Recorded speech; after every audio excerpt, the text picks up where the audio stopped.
Olha, na última sexta-feira, o ministro Celso de Mello, do Supremo Tribunal Federal, divulgou uma cópia da gravação de uma reunião realizada no dia 22 de abril entre o presidente Jair Bolsonaro, o vice Hamilton Mourão, ministros e presidentes de bancos públicos. O vídeo foi apontado pelo ex-ministro da Justiça e Segurança Pública, Sérgio Moro, que acusou o Bolsonaro de tentar interferir politicamente na Polícia Federal.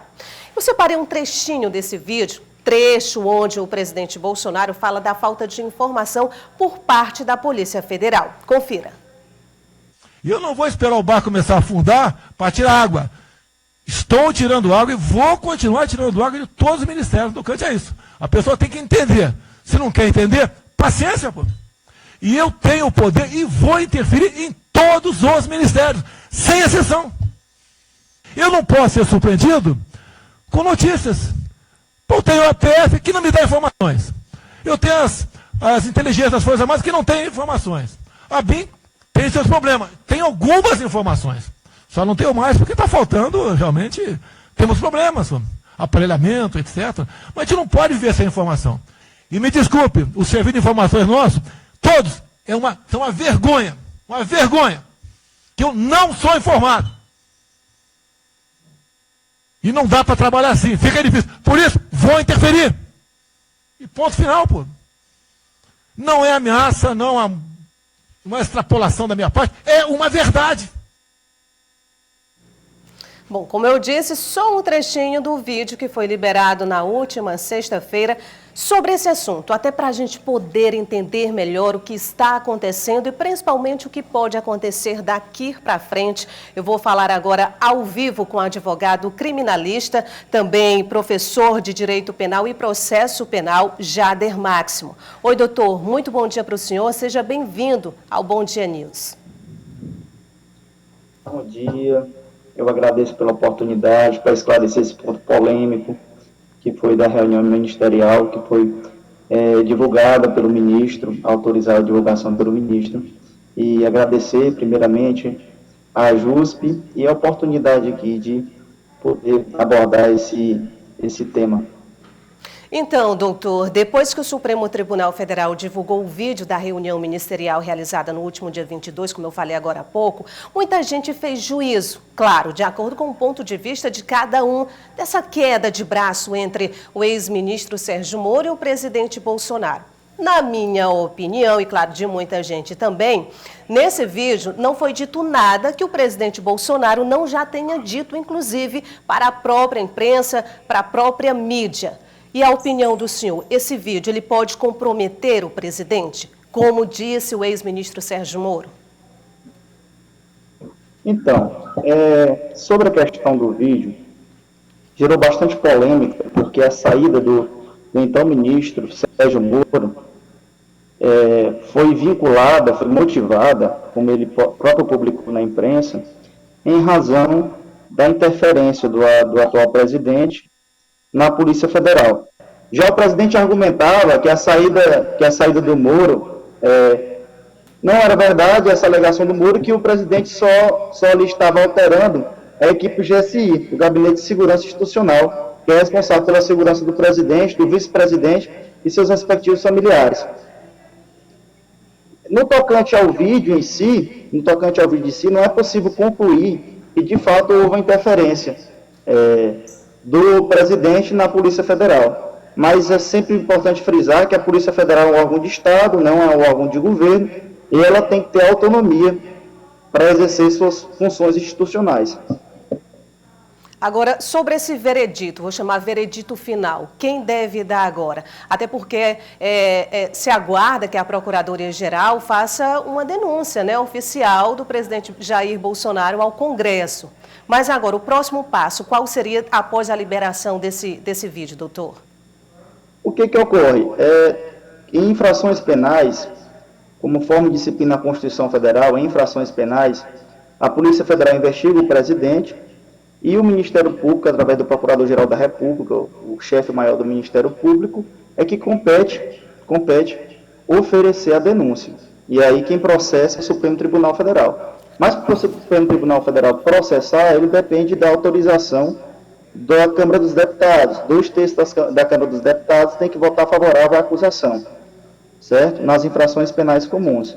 E aí o relator do caso, que é o ministro Celso de Mello, ele entendeu que ainda não existe lastro probatório mínimo que fundamente uma denúncia. Razão pela qual, só com o vídeo ele entendeu que não existe lastro probatório mínimo que fundamente uma denúncia que caracteriza uma infração penal por parte do presidente da República. E aí, inclusive, algo bastante polêmico, ele entendeu por bem abrir vistas ao PGR e ao Procurador-Geral da República para que ele se manifestasse sobre o pedido de alguns partidos para apreensão do celular do então presidente da República. E aí gerou polêmica, muita polêmica, porque o presidente já antecipou que não entregaria seu celular de maneira alguma. O presidente foi respeitoso no que se refere a essa decisão do ministro em dispor da reunião ministerial, foi respeitoso. É importante frisar que o ministro se preocupou em fundamentar muito bem a sua decisão. Essa reunião ministerial, no posicionamento do ministro, e que a gente observa que a doutrina inteira está favorável nesse sentido, essa reunião ministerial não envolveu interesse à segurança nacional, e os atos da administração pública, eles são públicos, tem que haver a transparência, então não há nenhum óbice quanto a isso. Entendemos que a decisão do ministro ela foi acertada nesse sentido. Ele foi cirúrgico em fundamentar muito bem a sua decisão, como o presidente também foi muito respeitoso em entregar as mídias da reunião.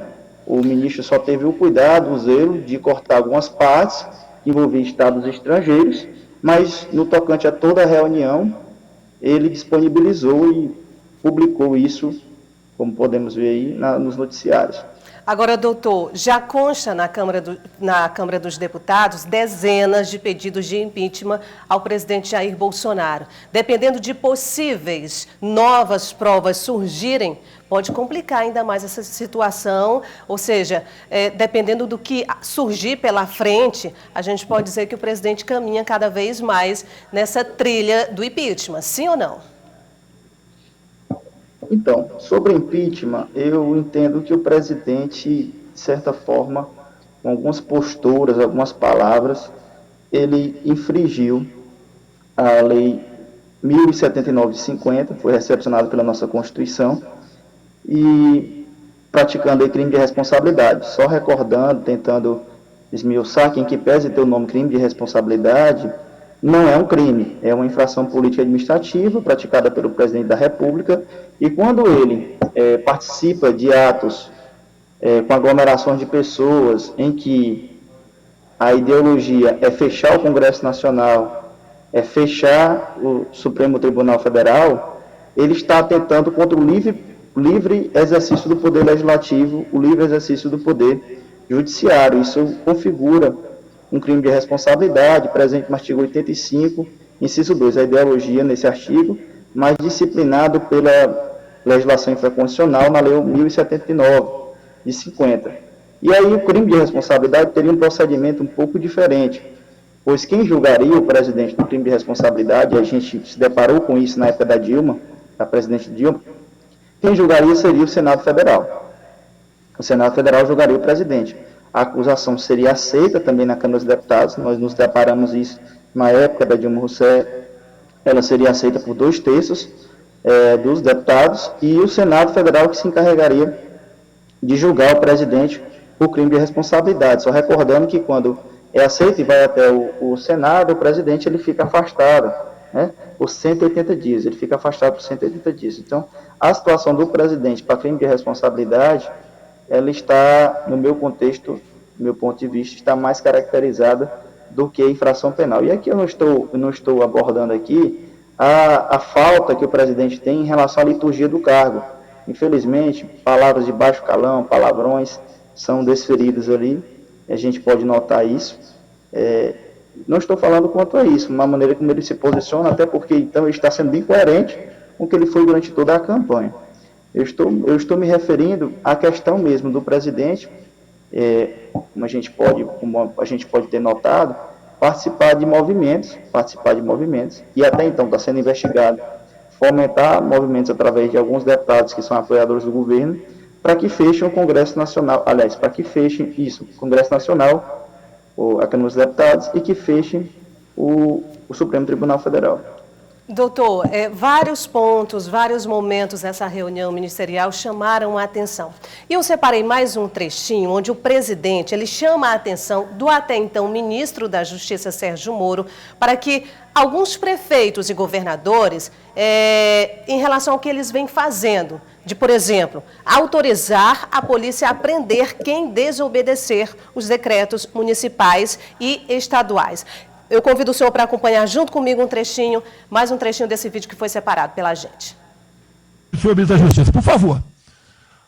Foi decidido há pouco tempo que não podia botar algema em quase ninguém.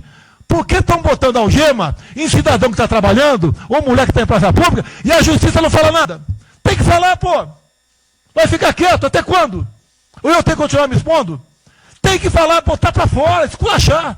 Não pode botar algema. Decisão do próprio Supremo. E vão ficar quietos até quando? Ficar humilhando o nosso povo, porque isso está crescendo. O pessoal fica apontando para mim, votei em você para você fazer alguma coisa. Votei em você para você tomar decisões, para você brigar. E é verdade. Eu estou me lixando com a reeleição. Eu quero mais que alguém seja eleito, se eu vier candidato, tá? Eu quero ter paz no Brasil, mais nada.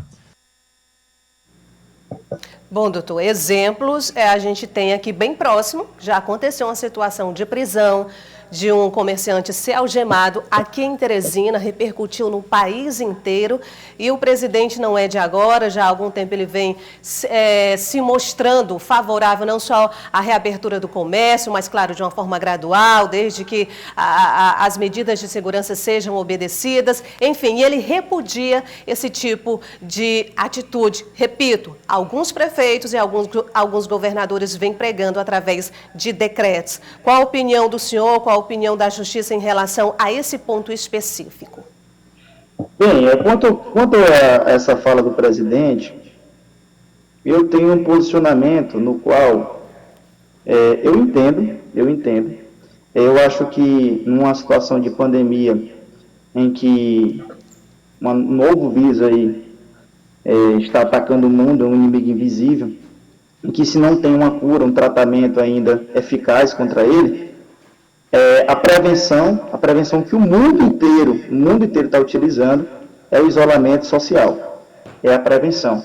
Potências do mundo estão tendo dificuldades com esse vírus, Estados Unidos, Itália, países desenvolvidos, países de primeiro mundo, países que têm uma saúde, uma estrutura sanitária muito maior que a do Brasil, muito maior que a do nosso país, Alemanha e por aí vai, o mundo inteiro. E aí estão adotando essas medidas de prevenção. O que ocorre? É importante frisar que a população, o cidadão que venha descumprir determinação do poder público, que tem por finalidade evitar a propagação de doença contagiosa, essa pessoa que pratica essa conduta, ela está praticando uma infração penal, um crime que está disposto no artigo 268 do Código Penal, infração de medida sanitária. Porém, é importante frisar que configura uma infração de menor potencial ofensivo, pois é um crime que a pena não ultrapassa 2 anos. E aí, é um crime que pode ser lavrado por TCO, é um crime que é investigado, apurado por um termo circunstanciado de ocorrência.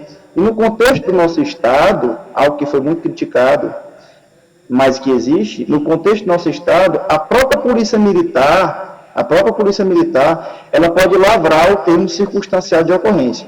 Então, o que ocorreu em Teresina, no Parque Piauí, foi lamentável por parte da Polícia Militar. E olha, quem vos fala é um advogado que já advogou para alguns policiais militares em associações. Mas o que aconteceu no Parque Piauí foi lamentável, porque os colegas da Polícia Militar, eles algemaram, sem a mínima necessidade, o comerciante e o conduziram à central de flagrante, sendo que o procedimento poderia ser realizado ali.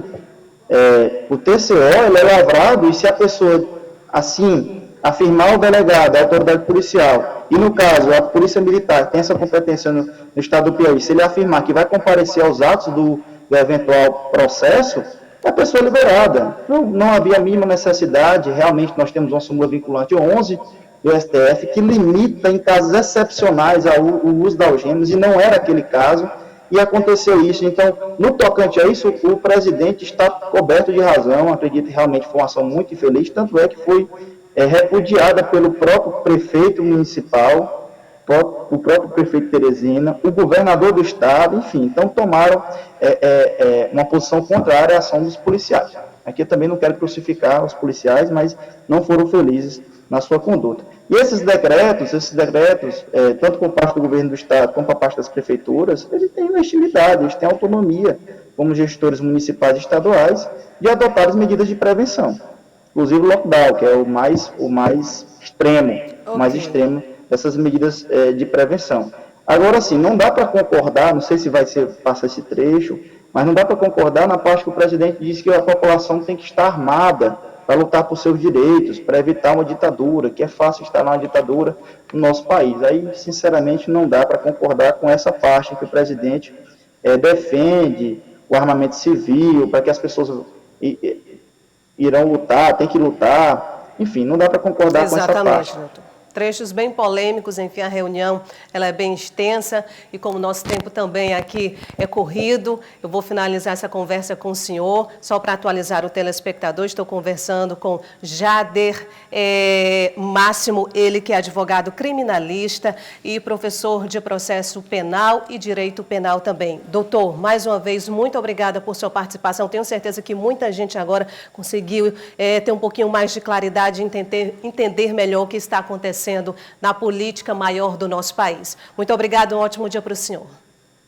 Eu que agradeço a oportunidade, estamos aqui, obrigado.